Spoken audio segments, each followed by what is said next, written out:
Okay, so we're here with Andrei Zinkevich. Correct me if that's the right pronunciation.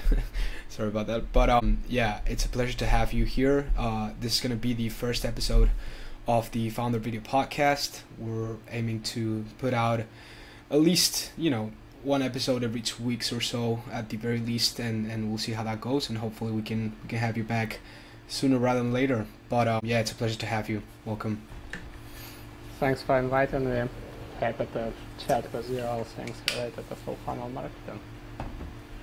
Perfect. So the first question that I wanted to ask you is who is Andrei Zinkevich, right? Like, what should I know about your past to understand who you are today and what you guys do at Full Funnel? Well, it's just probably I love to answer that question by sharing a simple story how I learned account-based marketing, because a lot of people ask this quite often. And the answer is really simple. I started my career in sales and spent first 5 years as an SDR, then account executive, then regional sales manager.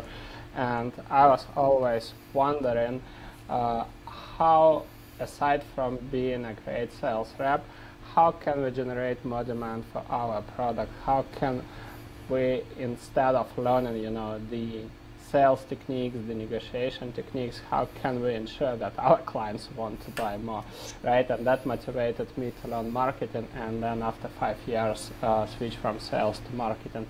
Now, to answer the question, how did I learn account-based marketing? It's, again, a very simple answer. Our market was limited to 52 accounts, and the average deal size varied from 2 millions annual to 50 millions. And then guess what can you do aside from account-based marketing, right?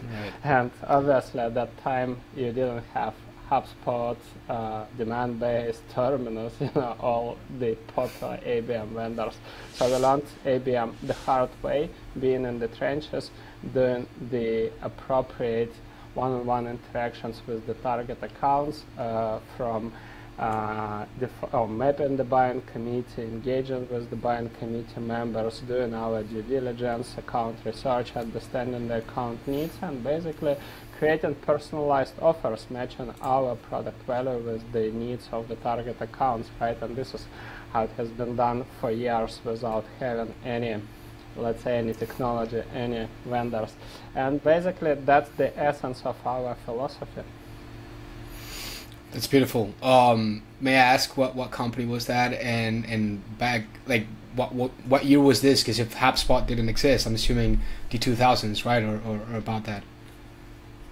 Yeah, so it was Kimberly-Clark. We had our internal system where it was a bunch of self-code intranet plus plus a bunch of Excel spreadsheets. So as simple as that. Right on. Well, yeah, I know you guys founded the Trenches community, and it's a good reference to make that, you learn the most when you're in the trenches and when you need to build things and infrastructures from the ground up without all the tools that we have these days, right, and all of the facilities with just free content that, especially from you and other creators as well, right, like. Anyone can learn everything pretty much if they spend the right amount of time with consuming the right content. Why would you say it is important to take such a holistic approach to marketing, and how does Full Funnel do this in comparison to all of the other traditional B2B marketing and sales playbooks? You know what? I recently finished reading the second book by Leaho Goldratt. He has this famous Goal series, right? And that was like a question, if you are aware of this book, and if you have never read it, I highly recommend all 3 books in this series. The key point is that there was a factory that was basically they wanted to close it, right? And the director and his team, they had 3 months to improve the situation. And they did a lot of things which they call just a normal sense, right? This is what has been logical. And that's an answer to your question, right? So why full funnel methodology? Why not just like some aspects of it? And I always share another example which pretty brilliantly describes it as both like football, right? Ask any football fan what role is more important on the pitch: goalkeeper, defender, midfielders, forwards, right? And the answer would be all of them are equally important. That's why they exist, right? And the same is in marketing. You need to create whatever you want, but you need to create brand awareness, you need to create demand for your product, you need to capture that demand, you need to run activation or sales playbooks for your accounts, you need to proactively work on client success to minimize time to value, right? And because that's the only one requisite for preventing churn and making sure that clients stay with you, and also that's the only way to enable the expansion, right? And all these functions, basically this is the essence of full funnel marketing. I just described the 6 core stages of full funnel marketing. They are all equal, they are all important, right? And the majority of businesses, yes, they ignore these stages, but that's exactly the fact why the majority of businesses hit plateau or struggle to grow. Right on. Couldn't be more spot on. You mentioned it starts with awareness, and I highly agree. And there's this debate these days that you either do demand gen or demand capture. You focus on one or another, and the way you describe it right there, how you got to go through all of the phases in order for it to work repetitively, right? Because it's not about making it work once, but rather having systems that actually work ongoingly. When you say awareness, a lot of people and B2B marketing especially, since it's not highly tied to revenue, seem to be scared to implement programs that are related to brand awareness, and especially when it comes to paid media and whatnot. What would you say to that, and where it starts for full funnel marketing with awareness? How do you start, right? Probably, and how's that done at full funnel? Yeah, so when it comes to awareness, we always put accounts in front of our go-to-market strategy. So the key question that you need to ask yourself is how to ensure that the target buyers or the members of the buying committee of our target accounts will be aware of our product, of our value proposition, right? That's the core question. Next, obviously, it's like if you look holistically at this question, it will make you thinking about the core items that you need to have in place. Ideal customer profile, obviously, right, with all of these parameters. Next, you need to understand really the buying committee structure, the roles, jobs to be done, challenges, goals, KPIs, etc. And then you need to understand typical buyer journey scenarios, right? Even a lot of companies never think about that way, but let's say you sell to the same vertical, to the same market segment, to the banks, let's say, but banks have 10 different reasons and 10 different use cases, right? Which means there are 10 different buyer journey scenarios. And if I look at the content part now, or the awareness part, right, they have 10 different business triggers, right? So which means you need to have 10 different messages for these accounts, right? So this is the essence. This is what I'm just trying to break it down into simple logical steps, right? When you know this information, next planning is really easy, right? The next step is mapping out the content through multiple activities. The format of that content is, in that case, is less important. You just define what would be the most appropriate for these buyers, and this is what you can gain from the customer insights, right, from the customer research. You map out that content, you map out the core activities aligned with that buyer journey, and then you define 3 levels of metrics. The first one is leading indicators, right? Leading indicators, these are the actions that are under our control. how can we ensure that our targets will become aware of our product, right? So let's say I would create a specific case study. That's one leading indicator, right? Next, we are going to send one-on-one personalized messages to 50 target buyers from specific list of accounts to basically personalizing and saying why that piece of content is important for them, just to give you an idea. Or maybe we want to involve them into content co-creation. So we want to invite them and gain insights from them and at the same time connect and engage with them, right? Could be that idea. How many messages, how we are going to send, that's another leading indicator, right?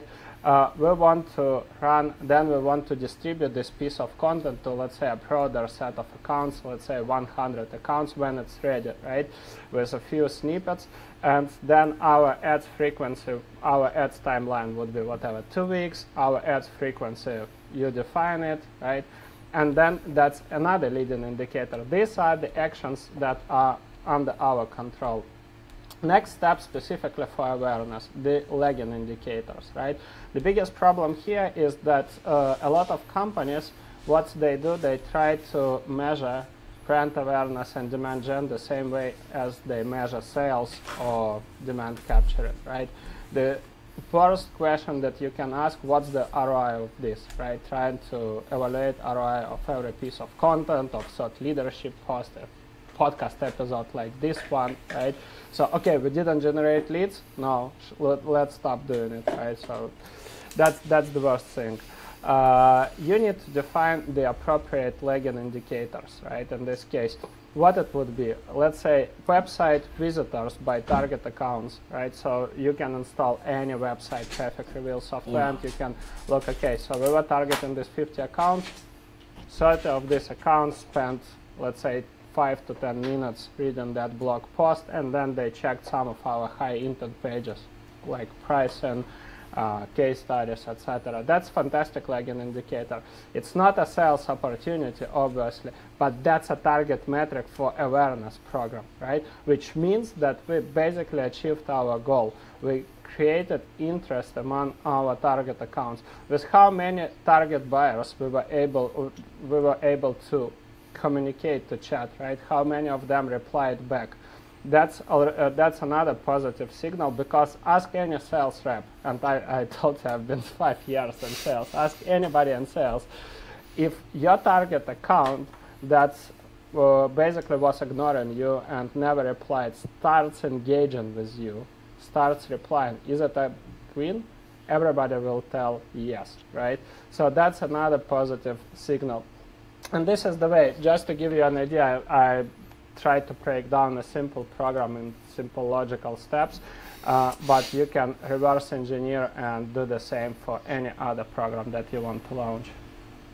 For sure. I loved how you, I got a couple notes on everything that you said right there, and I think it's, of course, like, I think that's a lot of companies are struggling to implement all of those processes and all of those stages and to take that holistic approach, because it's not easy, of course. And as you mentioned, you know, it's easy to break it down in logical steps, and it makes a ton of sense. But then implementation and execution ongoingly, it's where you know, things get a little bit dirtier. But in terms of when you mentioned jobs to be done, when putting together a content strategy, I like that wording, and you know, I wanted to know, how did you come up with that, and most importantly, how does that relate? Is that kind of like a synonym for pain points, or for just, you know, common problems that your solution solves? How do you look at jobs to be done, and how is that defined? Yeah, so jobs to be done, it's going it's kind of a little bit controversial to the traditional approach of pain points, etc. I believe more in KPIs or OKRs and jobs to be done for several reasons, right? So first of all, when you know KPIs of a specific buyer persona, you can appeal to these KPIs, right? You know also the struggles, and like let's look at our space, right? In sales, they have two sets of KPIs. One could be the lagging, which is revenue targets, right? And then for companies, for sales-led companies, this could be lead gen KPIs, dials, cold mails, emails, etc. Right? Now, so I just want, instead of theoretical answers, share with you the practical example. Now let's look at the jobs to be done. A lot of people think that, for example, when it comes to paying, they would look. Let's look at SDR's job, right? So SDR's job, SDR's, like, let's say, pain points, getting replies, hitting the revenue quota, mostly booking appointments, right? This could be the main pain points. But this is this is generalization. This is something that you can have on the company's level. Now, jobs to be done are always personalized. This means that instead of talking about random SDR, now we are talking about John Doe, SDR at company X, whatever, let's say, company that sells cybersecurity software for CISOs, right, for Chief Informational Security Officers. Something came out to my mind. Now, the question is that jobs to be done for that person is making sure, in this specific account, right, making sure that that person is hunting but also nurturing, right, maintaining the relationship between new logos and expansion. Next, it could be making sure that this person is also not hurting the brand and being presented as a consultant, as a trusted advisor, not just, spammy SDR that sends a bunch of cold messages, with the same scripts to everybody. Next, ensuring that, let's say, strategic content is being delivered, that is created with marketing, is being delivered to target accounts. This could be very specific jobs to be done for that specific person, right? And pain points, yes, that person can have the same pain points, but when you sell $5 product, then you can stick to, to traditional pain points and send a message like, hey, we help SDRs to get more replies, buy our product, and you'll see immediate spike on whatever, like plus 600% in reply rates. When it comes to jobs to be done, then you can basically talk about the needs of that specific person, right? We know that you are selling to CISOs. This is conservative audience that is not hanging out on LinkedIn. And because this is a cybersecurity company, they block all external cold emails, right? A lot of things that are very relevant to that person. And then you start talking about these things, about something that is relevant for that specific person, right? You see, that's the core difference, and that's why I highly recommend companies to understand this. There are two ways, basically, how you can get this knowledge. The first one is through the customer research, through the one-on-one interviews with your clients, where you simply ask about these jobs to be done. You don't need to guess. You need to hear it from your clients. And unfortunately, the reality is that a lot of pain points, and consequently the product values, they are just the hypothesis that companies make. Hey, we solve this set of pain points. And then you just simply ask, must ask question, have you ever validated it with your customer? Oh no, we don't even need. Well, then no surprise why you have low win rates, right? So that's the story. And the second one is when you analyze lost and won deals, you can analyze the patterns. Quite often you see that one of the reasons could be we lost the deal because we couldn't communicate the value properly, right? And that's exactly the story. You can look, if you analyze in sales calls, you can listen to the questions when people, they don't simply understand how that product can help with their jobs to be done, with their use case, right? So they start explaining it to you, and This is how you basically can define it. Obviously, it makes sense in future to systematize these learnings, right? And then you'll have different journey clusters and different jobs to be done clusters. Then you can match your content faster and in an easier way. I mean, for nurturing, for warm up, or for the general demand generation. Wow, such an intervention right there. This, I mean, whoever's listening, I think that's already a really good playbook to start with. I want to touch on like just one question real quick in terms of awareness. When you mentioned, well, if we get a target account to consume X type of content that is already thought of and strategically prepared and created, thinking about jobs to be done, ICP, profiling, and all that stuff, right? That's success for an awareness program, right? Well, I wanted to ask you, what is the timeline for that in your mind? Like, and from what you've seen and from your experience, of course, because a lot of programs, like companies tend to aim for the shortest term ROI as possible. And as you said, if there's not attribution, in one of your latest posts, if there's not attribution, we stop doing it, right?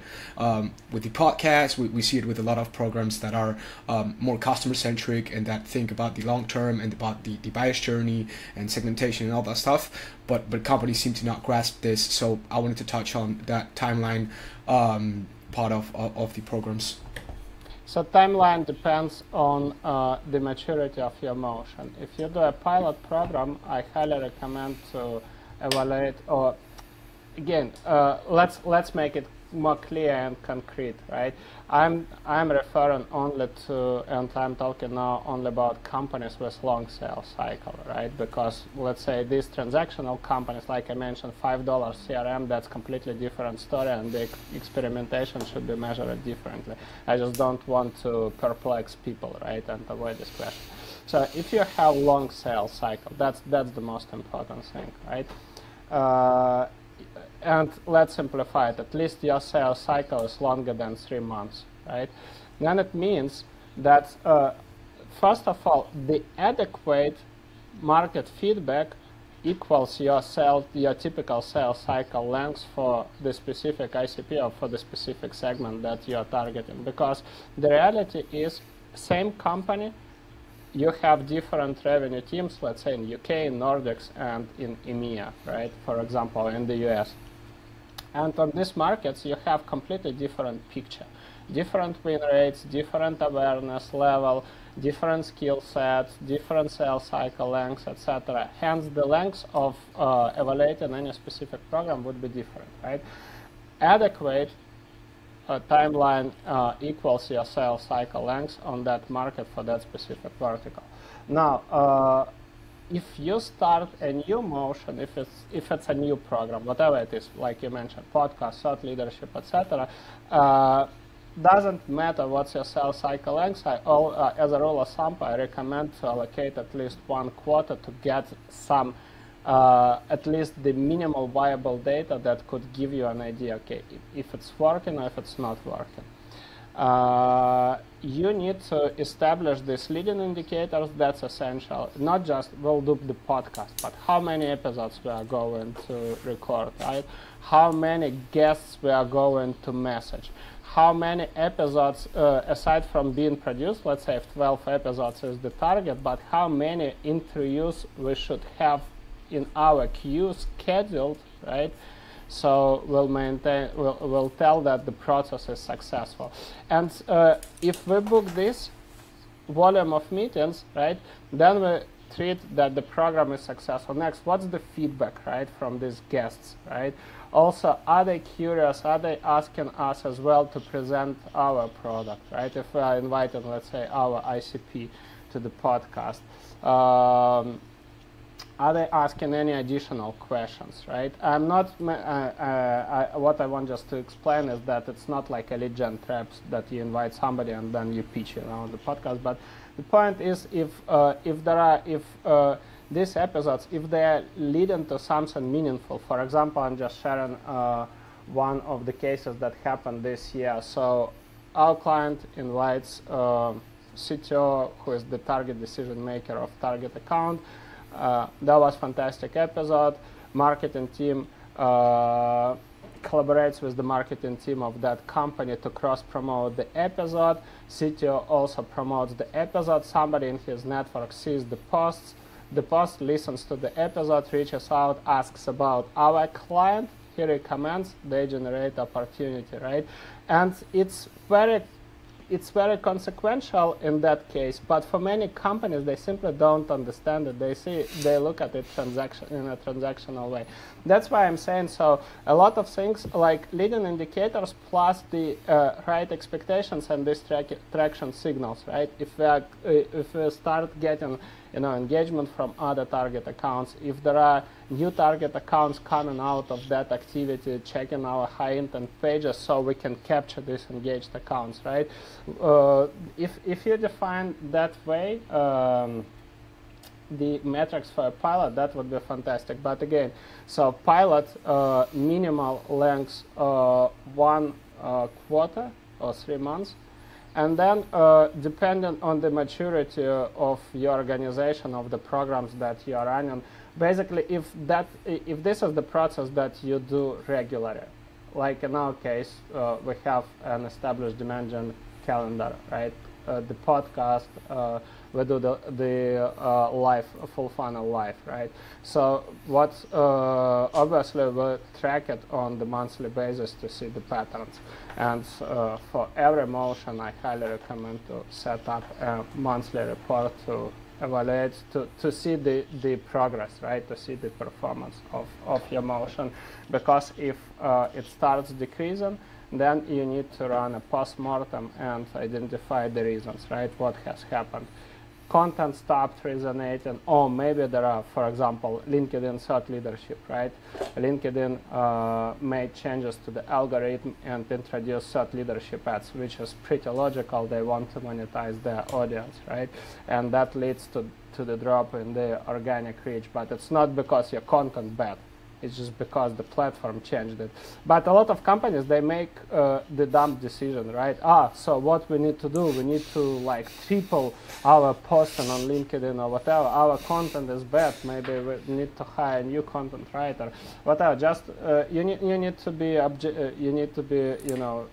really taking a sober look at the data that you have. So that's the point. Separate pilot from established motions, and then pilot 1 quarter and existing motions at least once a month. And I just wanted to give you also insight on how to run appropriate analysis. That's super great, super insightful. I think companies, and correct me if I'm wrong, they're taking a much more company-led and reactive, most importantly, approach to all of their motions. And if everyone was looking at a more customer-centric, like looking at their programs in a more customer-centric way and thinking about wheels instead of funnels, right? Thinking about how we can make this process retroactive and insert feedback loops and build systems that give us enough feedback on an ongoing basis so that we can assess and reassess and always be tracking, as you were saying, right? How you guys measure all of the metrics of the podcast, how the engagement is going. And look, I see companies that might think of that scenario that you just described about a CTO being invited to a podcast, and they think, oh yeah, they're sharing and whatnot, but where are the leads? Where are the booked appointments? And it's definitely not about that at that stage, right? And it's more so about the flywheel is that is being created there, and all of the retroactiveness. I think it pushes both ends to be more proactive and to be in movement constantly and constantly analyzing themselves and looking inwards, most importantly, because companies tend to, for some reason, try to find external reasons as to why their programs are not working instead of looking inside, right? You mentioned customer interviews before, and I wanted to touch on that because we recently consulted a client on that, and it was marvelous to see how that person, after conducting 10 customer interviews, was gaining such an amount of clarity in terms of how to run their business and how to build a better product, right? Which I've recently heard from a podcast from Sam Donning that around 14, 15 interviews you start hearing all of the same stuff and whatnot. So I wanted to ask you how to get started with customer interviews for someone that hasn't started that motion yet, and how to make them a main part, most importantly, of their content strategy. the first answer to your question would be it's never late to start the customer interview. So you need to start as soon as possible. Now, here's an interesting fact. If you log into LinkedIn and start looking for posts about customer research, you'll hear from every single corner. Everybody is nodding their head saying, yeah, we must do customer interviews, etc., etc., etc. But now is the paradox. Companies that tell we're going to do it, when they actually start doing it, they say, hey, but I don't want to disturb my customers. Why they should spend time with me, you know? What's the value of them for doing this, etc., etc., etc. And my feedback is really is very straightforward, and this is what a lot of companies don't like to hear. So first of all, the essence, the way how you need to do the customer interviews, you sort out your customers by total revenue, right? By their value share in your revenue. And you need to start from the biggest accounts going down. Why? Because the key exercise for developing an ideal customer profile is replicating our best deals, right? By best, you can think about it differently. Could be the fastest deals if you want to, you know, decrease your sales cycle length. Could be highest ACV, lifetime value, whatever, lowest churn. Doesn't really matter. You define what best means for your organization, but that's the point, right? So as a rule of thumb, we just start by sorting all clients by the total revenue they generated. Now, if you are scared to talk to your biggest customer, right? You don't want to disturb them. You are afraid what's the value for them. Now, the next question I usually ask is what will happen if this customer will churn, right? Then everybody really starts being frustrated, right? Nobody wants to lose the biggest client.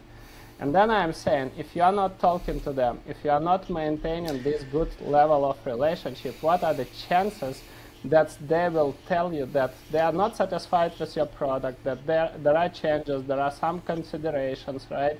And what are the chances that they will simply not send you an email 90 days before your contract ends about that they're not going to renew it, right? No way. So basically, the answer to your question when you invite them to one-on-one call is it's a litmus test of your relationship. If you are not going to improve it, then you just put your business in danger. As simple as that, right? Your revenue is in danger. So a lot of companies try to bribe customers. You know, I will send you a gift card. From my experience, I have never ever seen that somebody just agreed for the interview because of Starbucks gift card, you know, Amazon gift card. It's just nonsense. It should be, again, if you are selling high-ticket products, right, high ACV products, it's just an essence of normal relationship. And as simple as that, you should be straightforward, saying, hey, we're improving our marketing strategy. We want to improve our product as well. So the goal of customer is fold, right? So first of all, collecting insights for your marketing, for a total marketing strategy, for the content, for the buyer journey, etc., right? And all the things that we have discussed so far.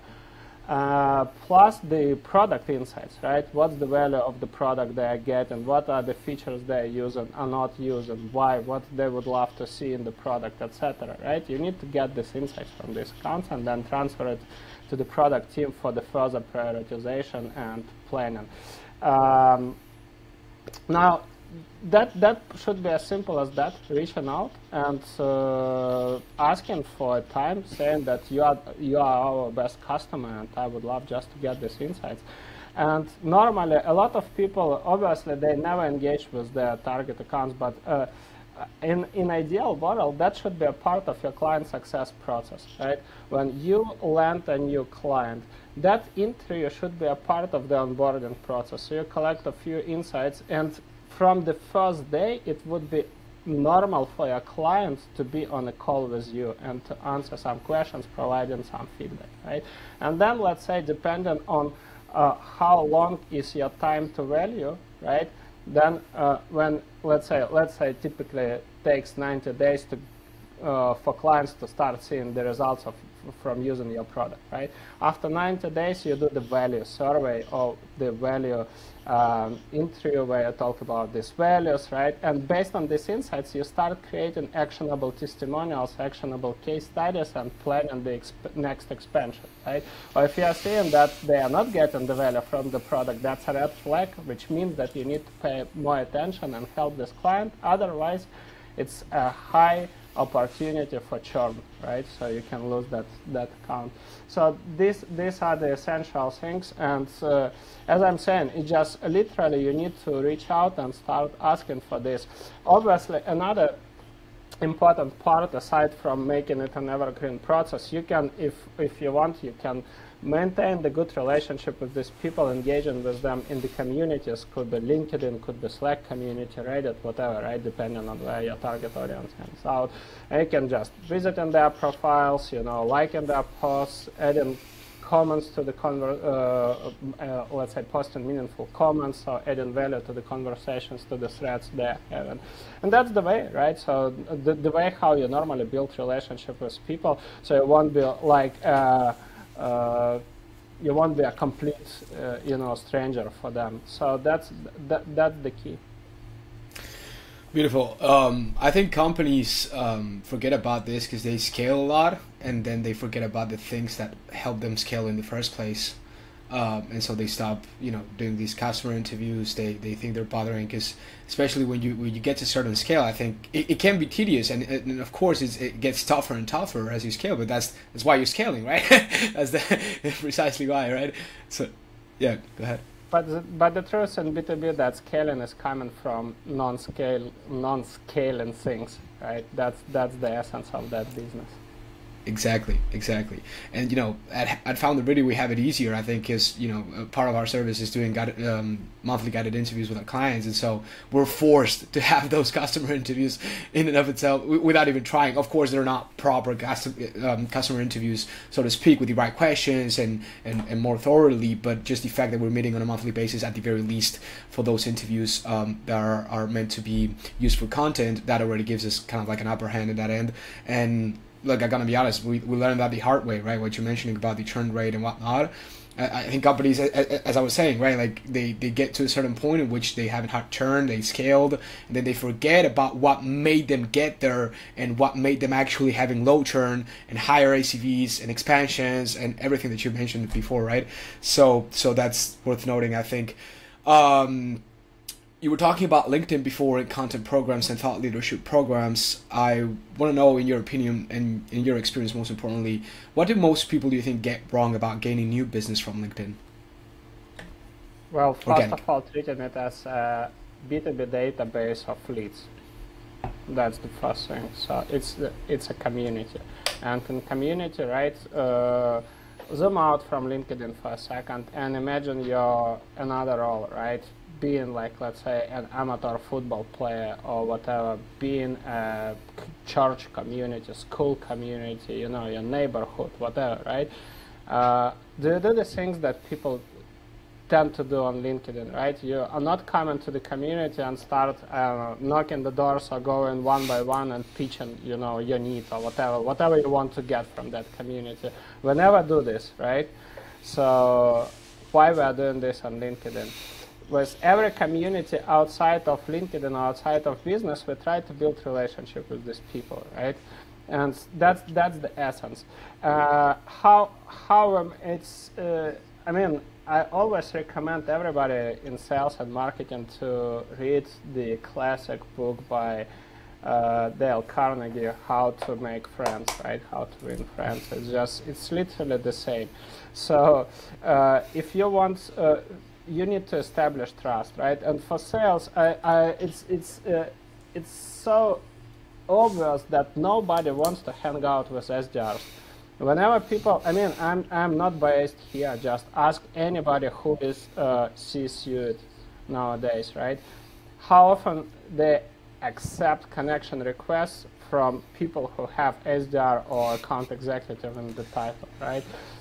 But the reality is, because they know then the pitch is coming, right, and then would be a bunch of messages, emails, etc. So they simply ignore it. And the goal for everybody is just to change that perception. Instead of being yet another SDR, yet another sales rep, you need to be a trusted advisor, right? A person with whom your target accounts want to talk to. And another misunderstanding that comes from that point is that you need to become, I don't know, like a new Ray Dalio or you know, whoever, Justin Welsh, having millions of accounts and posting, or Gary Vaynerchuk, you know, like having hundreds of thousands of followers and post this motivational content, whatever. No, trusted advisor is just being known by a certain set of accounts. It could be 100 people, right? Like I mentioned, my market, when I was working for Kimberly, it was limited to 52 accounts, right?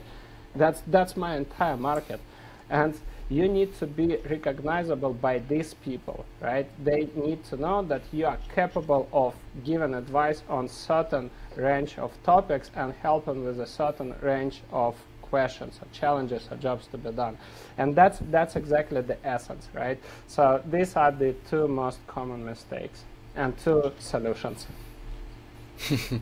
Really great, really great. Love to hear that, man. I think it's exactly that, because we see it time and time again. People think about doing LinkedIn as you were mentioning, right? I need to become the next Justin Welsh or Gary Vee or whoever, right? Dan Cole as well is pretty big on Instagram, right? But it's definitely not about that, and it's definitely I don't get why. And I think the digital shift and the fact that everything is digital these days has allowed companies to forget about what mattered always and always will matter, which is building relationships in the first place, right?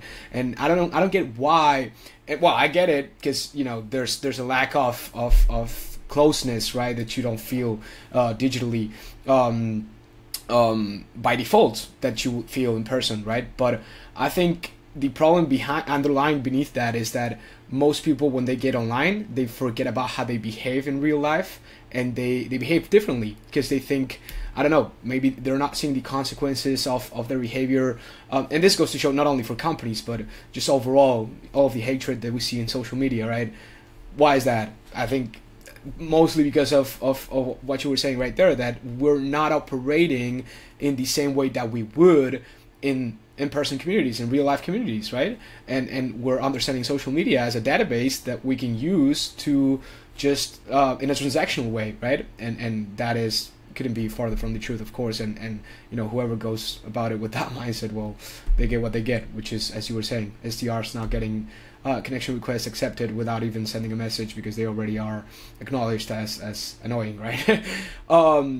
Let's talk about the we mentioned multiple times in this interview already the ICP, and clearly defining that and how to profile, how to segment audiences, target accounts, all that stuff. And I wanted to ask you, how do you guys do that at full funnel, and how can a positioning strategy can be built and go-to-market strategy upon those insights and those that specificity about the IPC?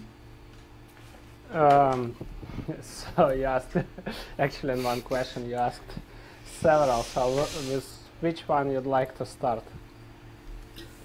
How to define a clearly, how to clearly define an ICP? Yeah, so we'll break it down a few steps and start with the definition. So ICP is basically a replica of your best deals, right? And these best deals should come from a specific market and a specific vertical. The most common mistake that companies make in B2B is blending all the data they have about multiple customers and creating one size fits all or universal ICP, which basically is the main reason why they struggle with marketing and sales. So ideal customer profile, as we already discussed, different clients buy differently, right? There are, even in the same vertical, in the same segment, there could be several different buyer journeys, right? Several reasons why they are buying your product, several challenges they want to solve, right? Hence, they all have different needs. Even if you sell pretty pretty standardized product, right? There are completely different use cases. So your question, where I'm going with this, quite often that the different market segments would have the same way they would have different needs, right? Hence, every segment should have a standalone or separate ideal customer profile. So how would you do it? The first step is, first of all, you need to clearly define the segments, right, in your CRM or in your ERP.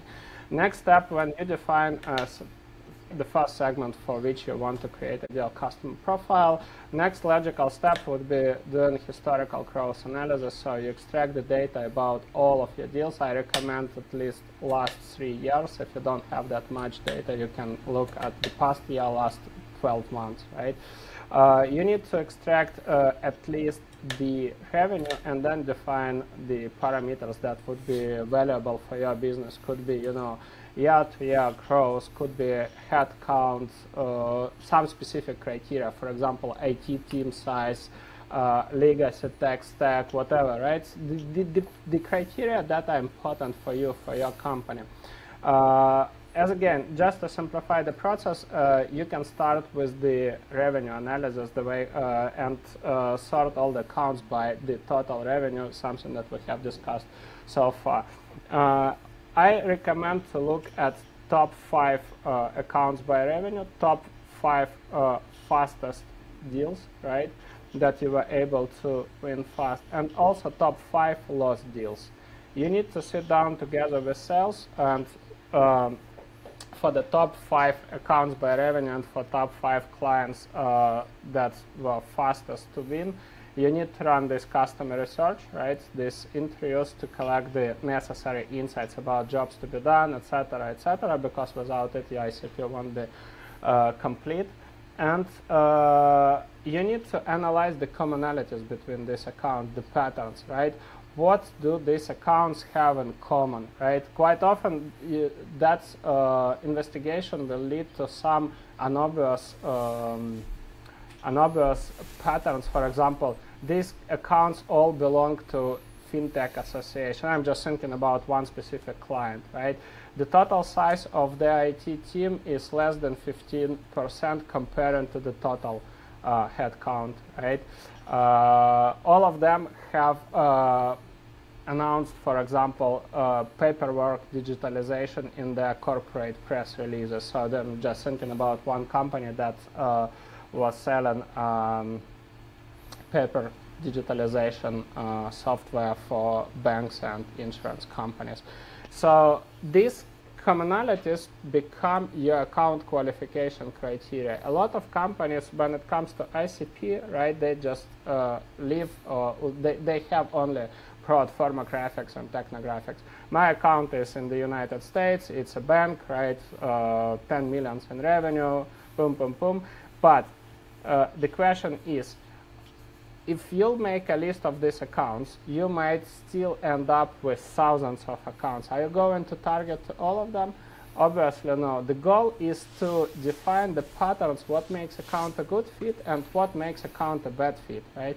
And that's why we need to analyze the lost deals. What were the reasons? What were the patterns? So, for example, with the same client, we saw that there were a specific set of accounts that we lost deal because they decided to develop an in-house solution, not buying a third party, right? Then we looked at these companies and we saw a clear pattern. In these companies, the total IT team size was more than 25%. So basically, which means every fourth person was a developer, right?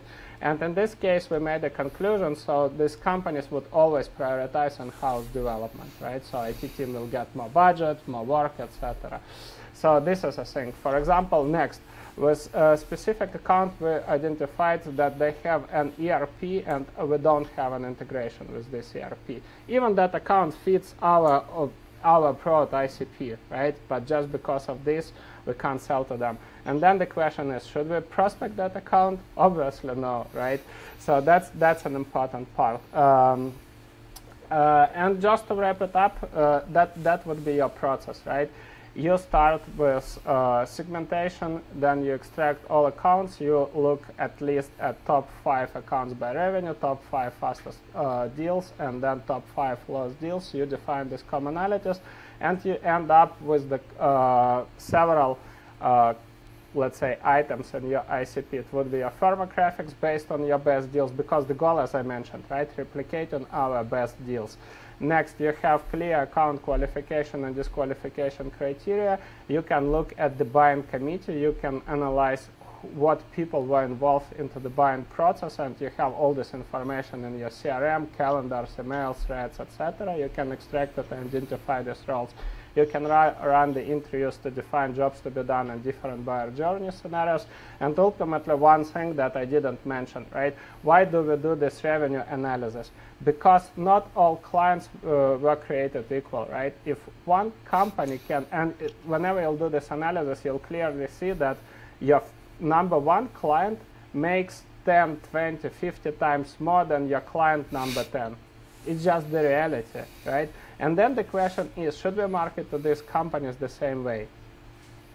Logical answer is no, but most companies do exactly the opposite, right? But that's the philosophy of account-based marketing. When you do this segmentation, you say, okay, this is tier 1 account, company with the highest revenue potential. These are the patterns of this account company. This is the criteria that we can use to identify these deals in the future, and we are going to do fully personalized programs for these companies. We are going to spend more money on acquiring these companies, right? Not just set up stupid one cost of acquisition for everybody, right?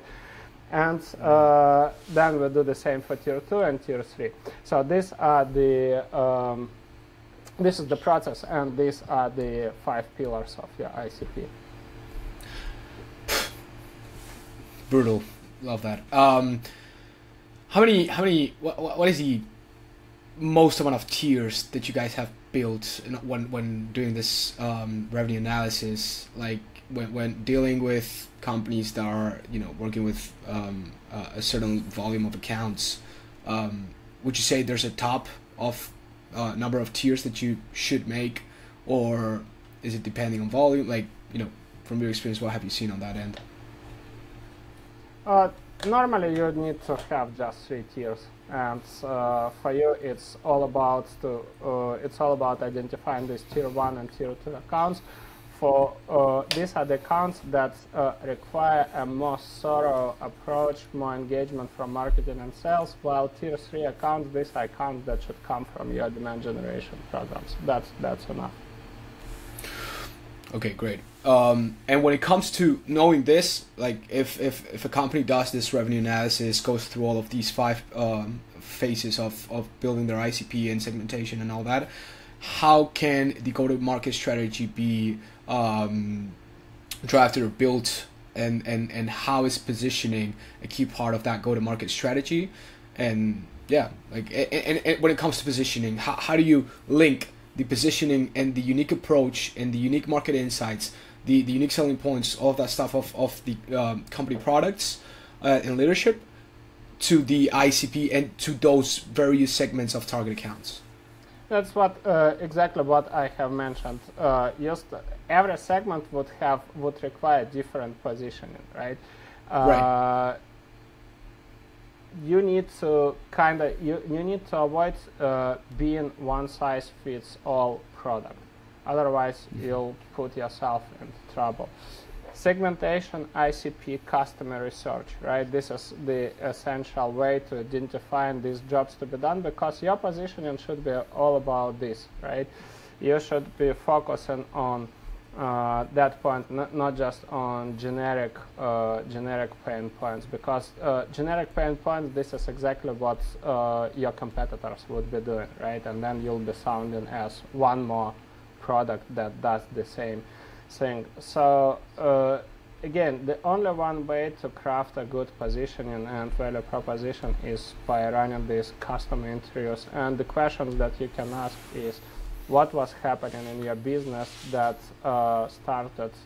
that triggered you to start looking for products like for solutions like our, right?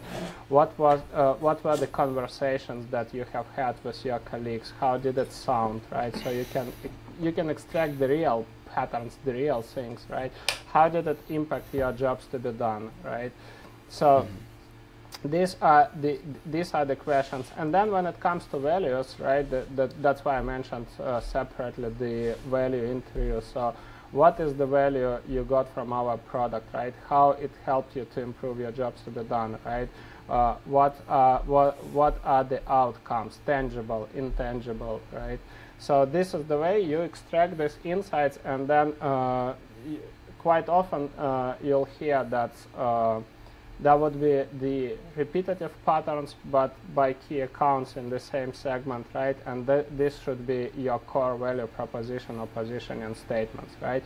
And that would be like, let's say, different maybe things that they mentioned not that often. Just one customer said this, one customer said another thing, and this is what you can use as we call it value proposition amplifiers, right? So you just say this as well, what our product helps with. That's the way. So you extract it from the customers, and then you embed it into your marketing message collateral. Okay. Do you have a little bit more time so we can touch on a last question, or we can end it here if you need to, if you have a hard stop or anything? No, it's fine. Okay. So I wanted to ask you about how the SOP intent data tracking, or SOPing intent data tracking on LinkedIn Organic when scaling. So the way was it's not about even the scaling phase. The core goal for any marketing process is being documented, is to have a clear workflow and have a clear ownership, because you can revamp or refine the process only when one person is accountable for it.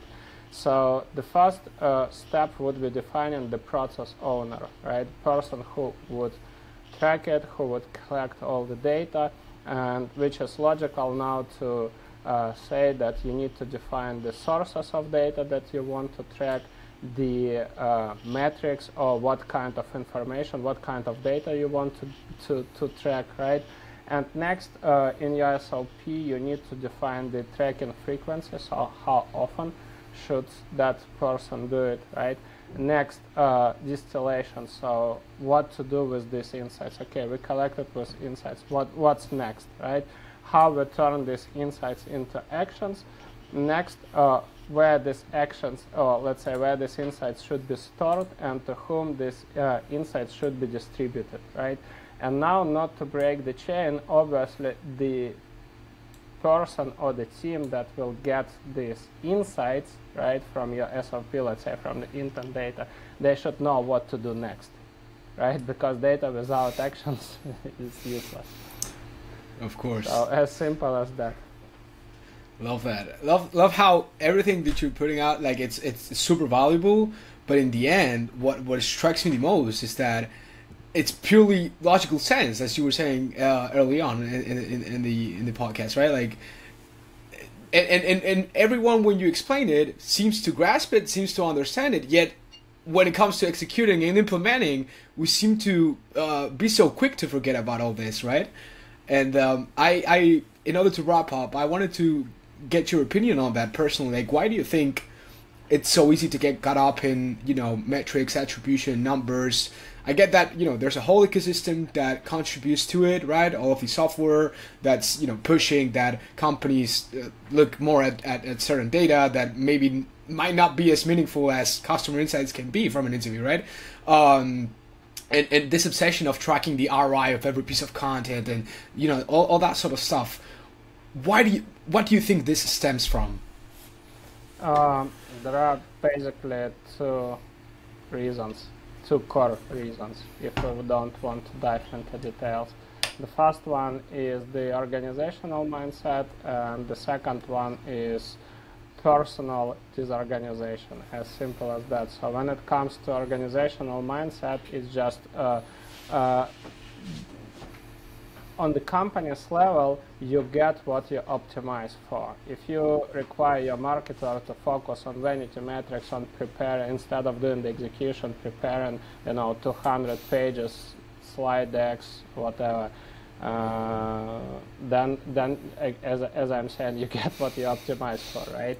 And personal disorganization is just, I mean, you can read any good book on human psychology. People tend to skip the most hard things, right? The most important things, and it's just also the it's the logic that, okay, I would I need software, I need this, and that, instead of doing the most appropriate thing to if you want to find, because I was giving you multiple parallels and people get better, right? Get better the example when they see something that's something that's coming from real life. It's just the same why people clearly know that smoking kills them or that junk food kills them, right? Why they not implement healthy dieting, right? Why they are not going to gym, right? Why they buy all the fancy equipment, latest Nike, runners, right, whatever, but actually never go to the gym. It's literally the same. So these are two things. A simple example is just it's like the basic rule of productivity, right? The thing that I'm doing right now, does it help me to move the needle, or just being busy? That's actually a question that every marketer should ask himself. Yeah. No, a lot of realizations in this podcast. Hopefully, whoever's listening will find it insightful and helpful, because I think you provided tons of value here, and it's been great to chat with you and to get a lot of these insights. It was really great. And regarding what you just said right there, I think people, like, we tend to be that irrational, and I think there's a need for creators like you to call out all of those irrational behaviors at companies, because when we're talking about organizational behavior, the consequences of that, of course, are way bigger than the consequences that an individual disorganization might have, right? And it's not so much about individuals' well-being, but individuals' well-being at an individual level, I mean. But when it comes to an organization, it's critical to fix it, not only because of revenue, but because of the impact that can have when talking about companies with 250 plus company headcount, right? We're talking about the lives of many people that are sustained by that revenue, and if things don't get fixed, well. The other day I heard 3,200 companies just went out of business after collectively raised 26 billion or something from VC money, right? And that goes to show there's a too big of a need for things to happen too quickly, and and to find patches or halfway solutions that can get you to where you want to be without doing those hard things and logical steps that you need to do, right?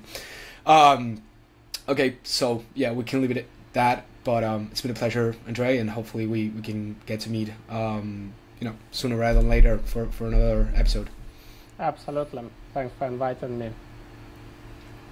Thanks. Okay, so I'm gonna stop the